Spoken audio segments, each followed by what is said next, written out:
Have you ever dreamed of spending a year down under? Exploring those incredible cities, the massive outback, the jaw-dropping coastlines? Well, it might feel like just a dream, but what if I told you there's a straightforward way to make it a reality? Today, we're going to break it down. But let's be real, this is the big question, isn't it? An adventure like that costs a lot of money. How on earth do you pay for a full year of travel without saving up for like a decade first? Well, the answer is actually a whole lot simpler than you might think. And here it is, the Working Holiday Visa. Specifically, the Subclass 417. You should think of this as your golden ticket, the official key to unlocking that Australian adventure. It's designed for one simple, brilliant reason: to let you have an amazing extended holiday while you work and earn the cash to fund the whole thing. Okay, so your interest is piqued, but what does this visa actually get you? What does it all mean? Let's zoom out and take a look at the big picture of what this opportunity really is.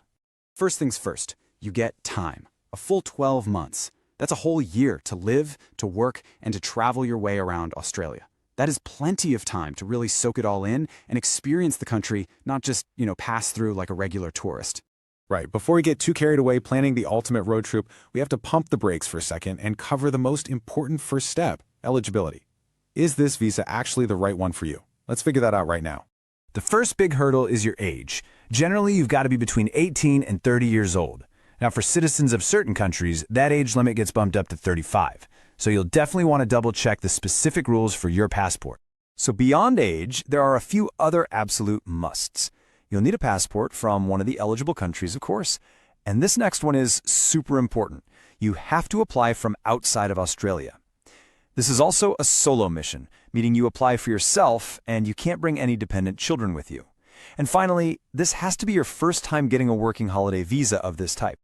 Okay, so you've ticked all the boxes, you're eligible, fantastic. Now we get to the really fun part. What can you actually do once you've got this visa? This is where the adventure really starts to take shape. This visa gives you so much freedom. Of course, you can get short-term jobs to pay for your travels, but you can also study for up to 4 months. Imagine learning to surf or dive while you're there. You also get total travel flexibility. You can fly in and out of the country as many times as you want. And get this, there's even a way to extend for a second year if you do 3 months of specific types of work. All right, let's just pause the daydreaming for 1 second because we need a serious reality check. We have to talk about the practical stuff, the cost, and a really, really critical warning that comes straight from the Australian government. So here's the upfront application cost. Right now, it's sitting at 670 Australian dollars. You could think of it as the investment you make to unlock that whole year of work and travel. Now, this is the part where you've got to be patient.